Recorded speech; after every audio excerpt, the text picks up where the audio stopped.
The work of my Peace Corps volunteers was nothing short of amazing.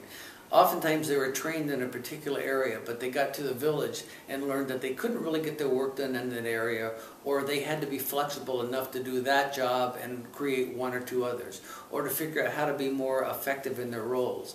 In my book I talk about one young man who was named Leander, who was sent into a village to do something in the field of education.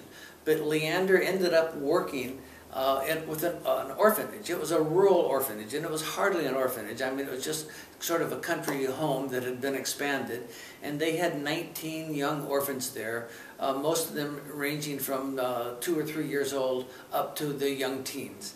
And Leander and I first met when my wife and I visited him in the village, and I remember him holding 2 children under each arm, one under each arm, saying, "You know, Dr. Brown, I really know nothing about children and child development, but I love it here."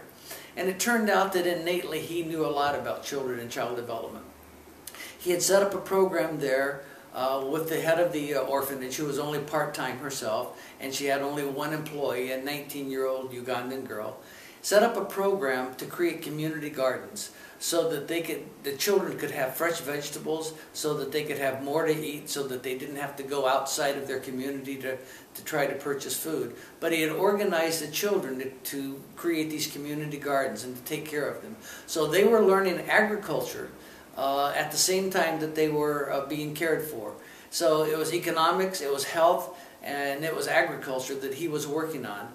And throughout the day or the morning that we visited him, he continued to periodically talk about how he didn't really know anything about child development, while he was helping children develop as adults in the future so that they could have a chance in life.